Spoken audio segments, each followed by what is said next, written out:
जो आज हम शुरू करेंगे मैट्रिक्स।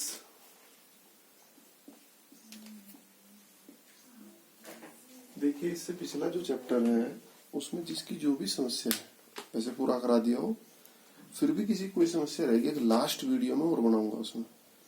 तो बेटा मैं तुम्हें एक दिन का टाइम देता हूँ, जिसकी जो भी समस्या है मेरे को लिख दे। तो अब हम शुरू करते हैं आज chapter number 3, it is matrix. देखो, सबसे पहली बात यह है कि आपको पता होना चाहिए कि मैट्रिक्स क्या है। देखिए, मैट्रिक्स क्या है, हमारे पास कुछ वस्तुएं हैं। वस्तुओं से मतलब हमने माना है ऐसी पेन,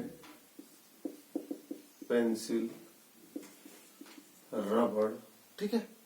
फिर हमारे पास किताबें आ गई, गणित, फिजिक्स, केमिस्ट्री, जो भी है। तो हमने क्या करा, इनको ऐसे ही नहीं कहीं फेंक दिया। ऐसे ही मान लो एक टोकरी ली और उसमें हमने सारा सामान ऐसे ही फेंक दिया, वो नहीं। आप इसको सिस्टमेटिकली तरीके से लगाओगे। सिस्टमेटिकली तरीके से मतलब रो, यानी इधर से इधर को देखें तो ये क्या देखनी चाहिए तुम्हें, पंक्ति, ठीक है। इंग्लिश में इसको बोलेंगे रो। और जब ऊपर से नीचे को देखें तो ये क्या दिखना चाहिए हमें, कॉलम, ठीक है भाई। तो अब इसको क्या करो, एक बड़े से ब्रैकेट के अंदर ऐसे बंद कर दो। तो बच्चों, अगर हम जो हमारे पास प्रोडक्ट्स है, जो सामान है हमारे पास, उसको अगर हम रो यानी पंक्ति और कॉलम के हिसाब से एडजस्ट कर दें तो उसको हम क्या बोलते हैं, आव्यूह। जैसे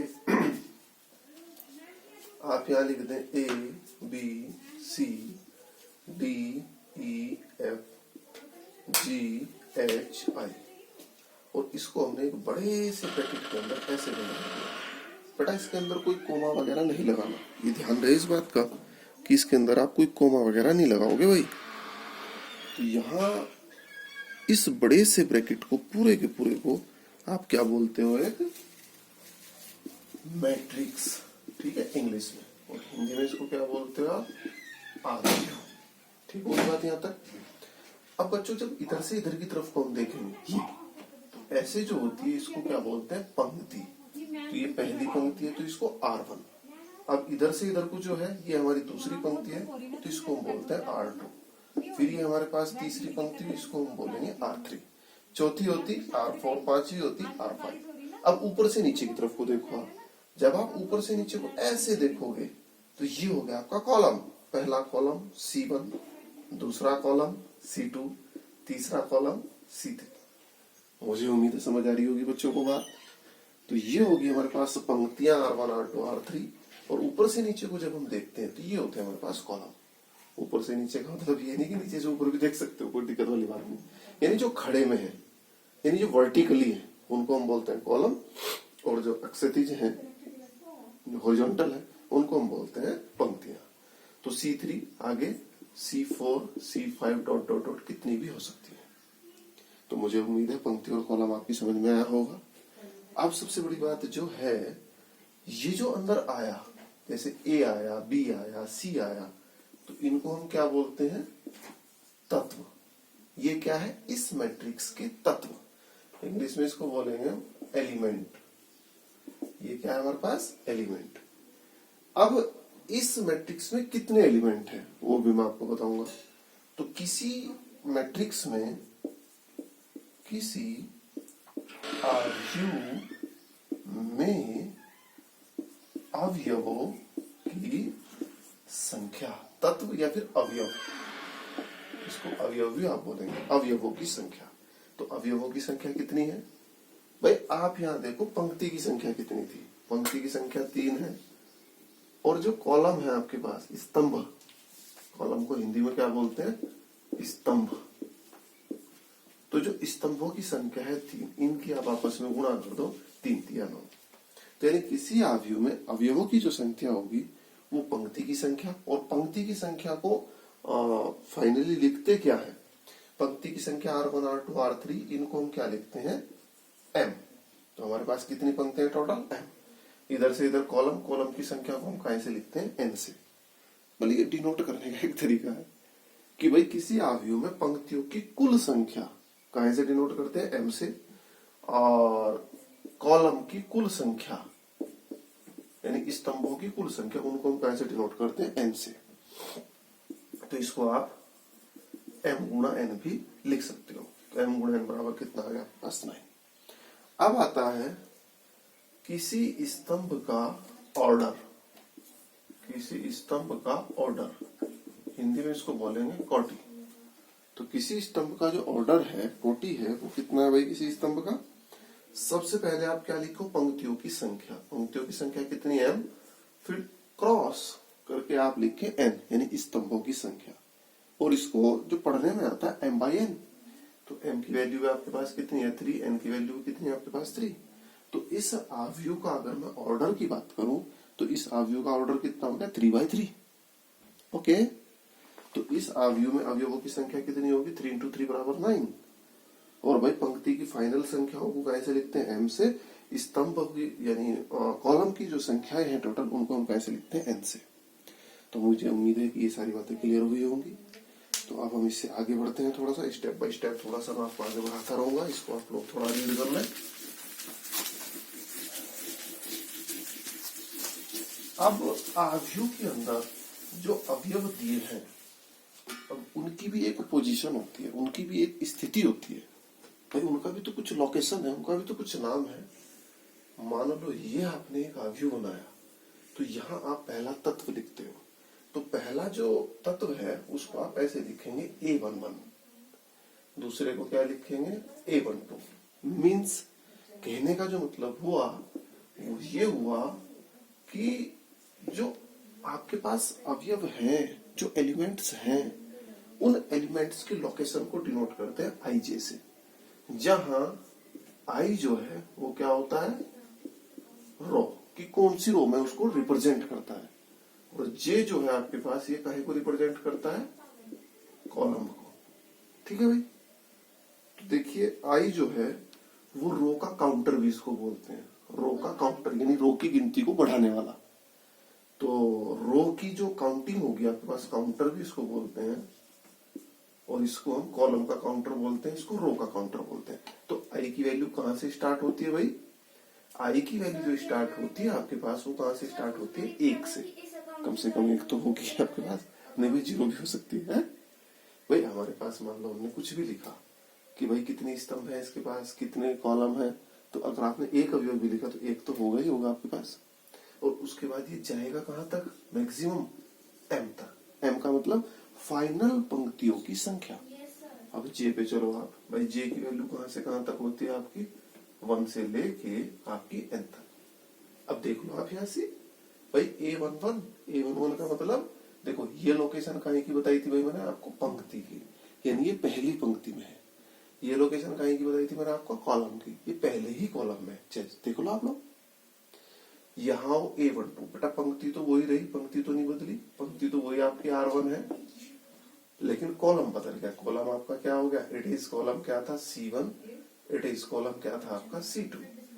तो अब आया आपके पास A13। 13 का मतलब पंक्ति तो वही रहेगी, कॉलम बदल रहा है। यहाँ इसको आप क्या लिखेंगे? A21। इसको आप क्या लिखेंगे? A22, A23, A31, A32 और A33। मुझे उम्मीद है सबकी समझ आया होगा। तो बेटा यहाँ अगर मैं आई की बात करूं तो आई कहां से स्टार्ट हुआ? 1 से, और कहां तक गया आपका? m तक। और m की वैल्यू कितनी है आपकी? 3। तो ये ध्यान रखना, आई जो है वो रो की काउंटिंग का काम करता है, यानी 1 2 3 4 जहां तक भी जा रहा है। और m क्या है? फाइनल नंबर की फाइनल पंक्तियां हैं कितनी? 3 है, 4 है, 5 है। ध्यान रखना। अब J की वैल्यू कहां से स्टार्ट हुई? 1 से, और कहां तक गई J की वैल्यू? n। और n का मान कितना है आपके पास? 3। क्योंकि इसका जो ऑर्डर है आपका वो कितना है? 3/3। ये C1, C2, C3, R1, R2, it is R3। तो मुझे उम्मीद है यहां तक की बात आप सबके क्लियर हुई होगी। अब देखो, मैथमेटिकली लैंग्वेज में इस आव्यूह को लिखने का शॉर्टकट तरीका क्या था कि Aij, और ऑर्डर कितना आ गया आपका? 3/3। इसको आप मैथमेटिकली लैंग्वेज में लिख सकते हैं। तो Aij का मतलब क्या है? प्रत्येक एलिमेंट की लोकेशन को रिप्रेजेंट करना। और 3/3 का मतलब क्या है? m कहां तक जाएगा? 3 तक। n कहां तक जाएगा? 3 तक। तो जब m और n 3 तक जाएगा तो फिर तो ये एलिमेंट आएंगे आपके, ऐसा ही बनेगा पूरा का पूरा। तो बेटा मैथमेटिकली इसको आप ऐसे भी रिप्रेजेंट कर सकते हैं, ए आई जे 3/3। तो मुझे उम्मीद है सब क्लियर हुई होगी यहाँ तक की बात। फिर भी कोई चीज क्लियर नहीं होगी तो आप उसको पूछ सकते हैं। तो उसके बाद आप नया हेडिंग लिखेंगे यहाँ से,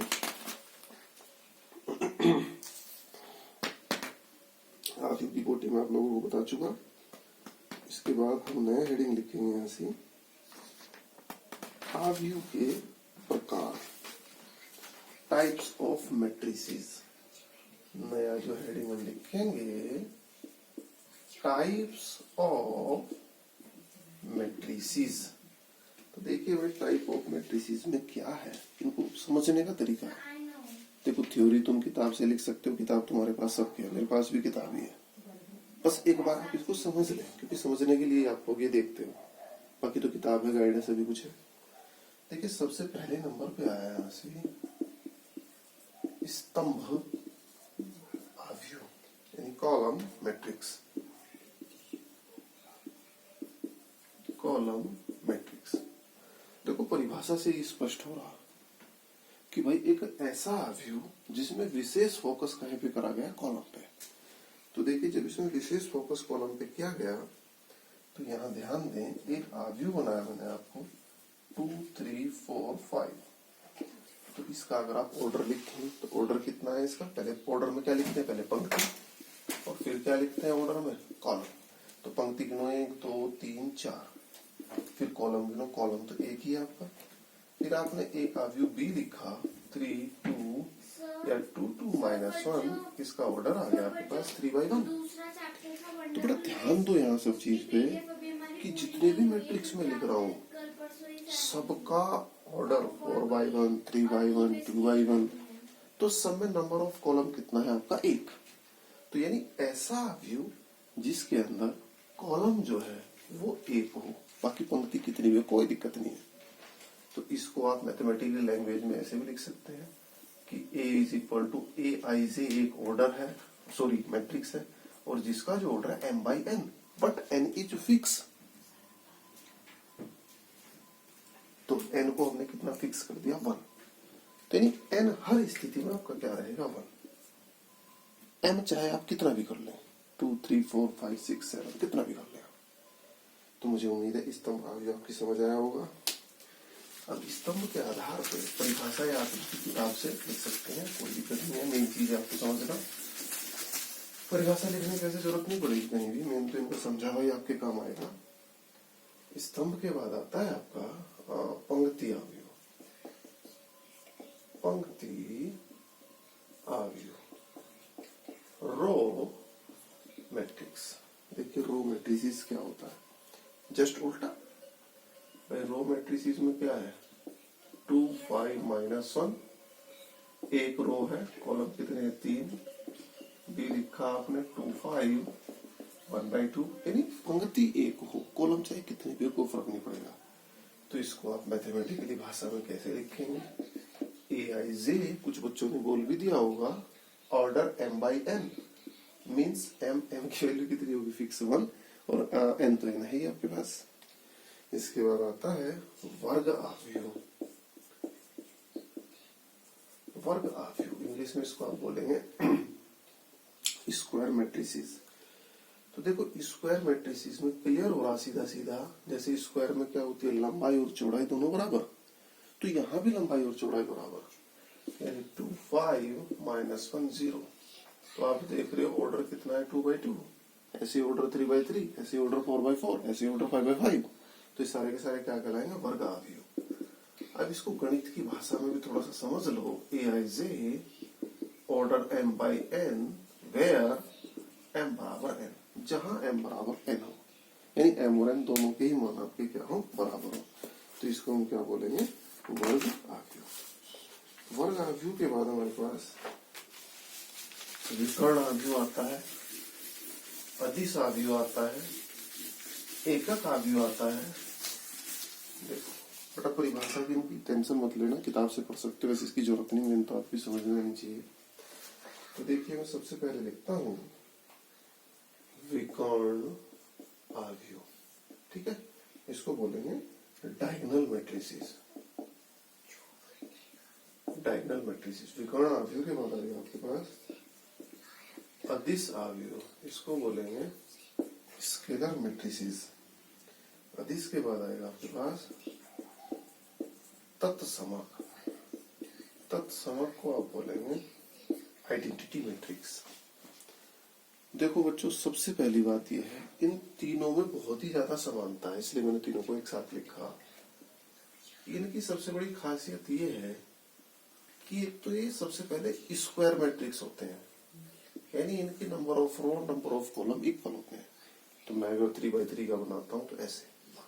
अब सबसे पहले क्या कहा इसने, विकर्ण डायगोनल। ये जो है ये इसका क्या होता है, मेन डायगोनल, मेन विकर्ण। तो देखिए मेन विकर्ण में क्या है आपके पास, कुछ एलिमेंट हो, जैसे आपने लिख लिया 5 0 0 0 2 0 0 0 और -7। तो ध्यान दे बात पे कि ऐसे वर्ग आव्यूह, ऐसे वर्ग आव्यूह जिनके विकर्ण में तो एलिमेंट है और बिना विकर्ण के सारे एलिमेंट 0। ठीक है, मतलब ऐसा वर्ग आव्यूह जिसके विकर्ण में तो एलिमेंट है, यानी डायगोनल है एलिमेंट, बट जो बाकी सारे हैं वो क्या है, 0।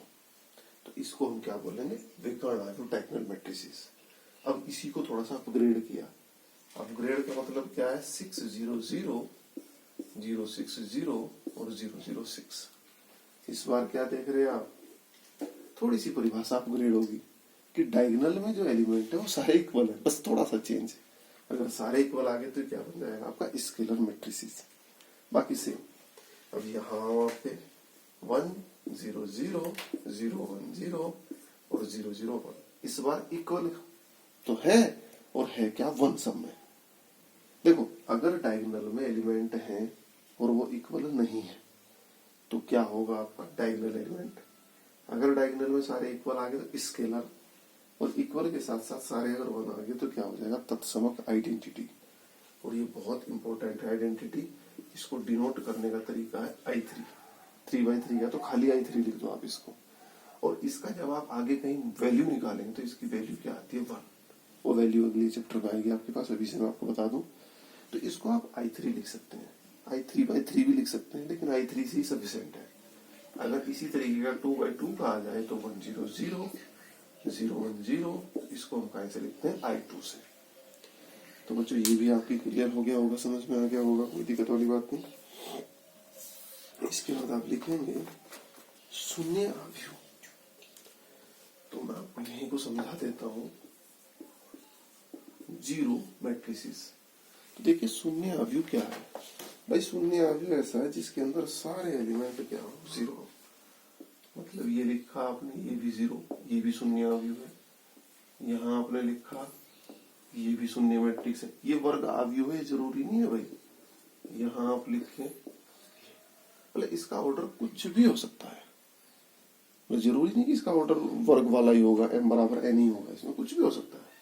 तो शून्य आव्यूह कैसे लिखते हैं, O से, और ऑर्डर कितना, m/n, ऑर्डर कितना भी इसका हो सकता है। तो यानी zero matrices is denoted by O M N, where m and n anyone, m और n कुछ भी आपका हो सकता है। यानी 1 से लेके चलेंगे स्टार्ट, कहीं तक इसको ले जा सकते हैं। तो यहाँ तक की बात क्लियर होगी आपकी, जीरो मैट्रिसेस भी क्लियर हो गया आपका। अब हम बात करते हैं, नेक्स्ट टॉपिक हम शुरू करते हैं, इक्वलिटी ऑफ मैट्रिसेस, आव्यूहों की समानता।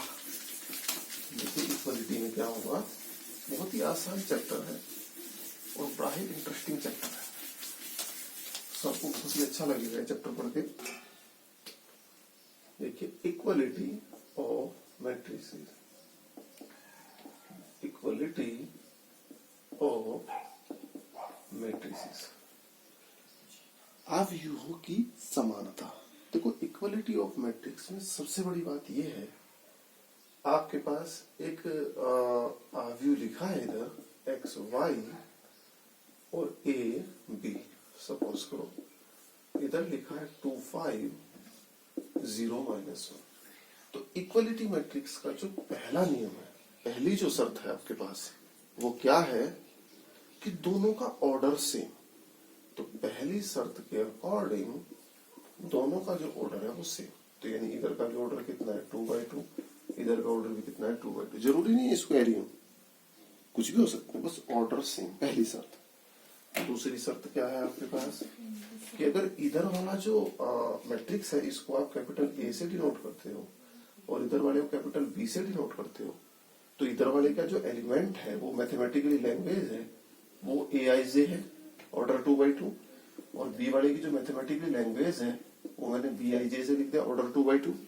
तो सीधी सी बात है एआईजे बराबर क्या होगा बीआईजे। अब इसका मतलब आप लोग नहीं समझे तो बताता हूँ। आई और जे का मान 1 1 रख दो, तो यानी A11 बराबर B11। तो A11 कौन सा होगा, ये वाला तत्व, अभी लोकेशन समझाई थी ना इससे पहले मैंने आपको। और B11 कौन सा होगा, बी वाले का पहला तत्व। तो मीन्स कहने का ये हुआ कि सेम लोकेशन के एलिमेंट इक्वल होंगे। तो सेम एलिमेंट सेम लोकेशन क्या है, ये A11 है ये B11 है, दोनों की सेम लोकेशन है।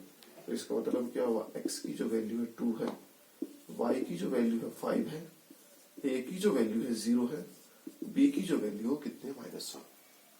तो बच्चों उम्मीद है ये भी बात आप लोगों की क्लियर हुई होगी अवयवों की जो समानता है। आगे हम पढ़ते हैं इससे रिलेटेड क्वेश्चन 3.1 एक्सरसाइज शुरू करते हैं हम। तो देखो बड़ी आसान सी एक्सरसाइज है, लेकिन इससे पहले आप लोग एग्जाम्पल करेंगे। देखो एक्सरसाइज 3.1। तो एक्सरसाइज 3.1 के अकॉर्डिंग पहला तो आसान सही है भाई, इसमें अवयव की कोटि अवयवों की संख्या इन सबके मान पूछा तुम्हारे से। मैं आपको बताता हूँ क्वेश्चन नंबर 2 में इसने कहा है यदि किसी अवयव में 24 अवयव हैं तो कुल अवयव कितने हैं भाई 24। तो 24 अवयव अगर कुल हैं तो सीधी सी बात है ऑर्डर क्या क्या संभव है भाई, ऑर्डर 1/24 भी हो सकता है। 1/24 का मतलब क्या है, एक रो और 24 कॉलम। क्या हो सकता है ऑर्डर, 2 × 12 भी हो सकता है, यानी 2 पंक्ति और 12 कॉलम। ऑर्डर क्या हो सकता है, 3 × 8 भी हो सकता है, 4 × 6 भी हो सकता है, नहीं हो सकता। और बढ़ो आगे, और क्या है, 4 × 6 के बाद क्या है, 5 तो नहीं चलेगा इसमें, 6 × 4 भी हो सकता है, 6 के बाद 8 × 3 भी हो सकता है, 6 × 24 8 × 24, और फिर 12 × 2 भी हो सकता है, और फिर 24 × 1 भी हो सकता है। तो मुझे लगता है तो और तो कुछ संभव कोटि नहीं होंगी। तो ये सारे के सारे ऑर्डर ये संभव हो सकते हैं। आप इसको ऐसे भी लिख सकते हैं, फिर आधी लाइन के लिए आधे आधे लिख सकते हैं, फिर 3 3 की, फिर 4 4 की, फिर ऑर्डर आप इसका चेंज कर सकते हैं।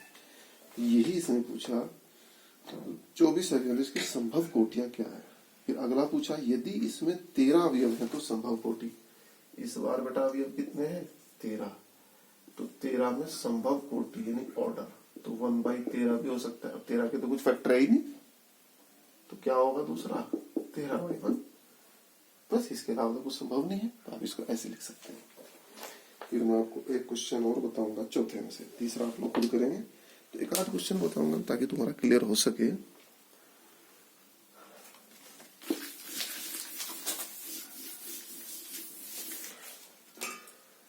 देखिए भाई क्वेश्चन नंबर 4 में इसने बोला है एक 2/2 अवयव। सबसे पहली बात ऑर्डर दे दिया इसने, 2/2 का एक अवयव है और अवयव है क्या a बराबर AIC। तो सीधी सी बात है ये 2/2 का मतलब ये कहाँ का मान है आपका m/n, और I और J कहाँ तक चलते हैं फाइनली, I फाइनली m तक जाता है, J फाइनली n तक जाता है। ये बात तुम्हें बार बार याद रखनी पड़ेगी। तो ये कहता है 2/2 अवयव a बराबर AIJ की रचना कीजिए जिसके अवयव निम्नलिखित प्रकार से प्रदत्त है। तो वो बाद में, पहले 2/2 का एक अवयव बना लो भाई यहाँ से। तो मुझे लगता है पहला A11 आएगा, A12 आगे तो बढ़ नहीं पाएंगे, A21 और A22 यही बनेगा, इसके अलावा हम नहीं बढ़ पाएंगे। अब इन सब के मान आएंगे कहाँ से, तो इन सब के लिए इसने फर्स्ट दिया है, फर्स्ट मैं बता रहा हूँ, सेकंड थर्ड आप लोग खुद करेंगे। फर्स्ट दिया है AIJ जो है आपका I + J पूरे का होल स्क्वायर और पूरे के फॉर्म में 2। तो बेटा यहाँ देखो आप सबसे पहले आपको जरूरत A11 की है, तो A11 के लिए यहाँ पर आप I बराबर 1 रखने पर और J बराबर 1 रखने पर समीकरण मान लो।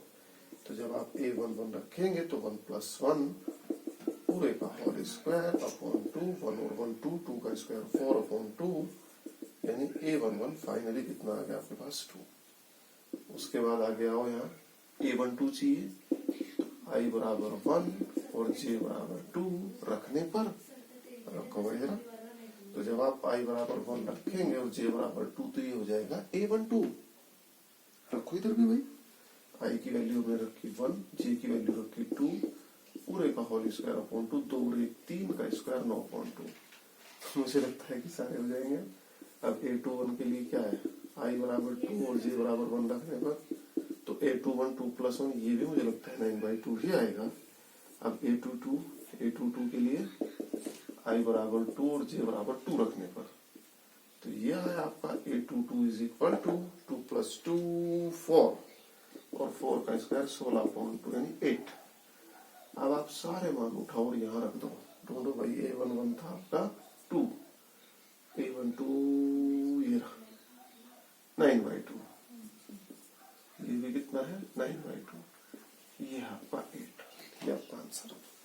मुझे लगता है कि कोई दिक्कत नहीं आएगी।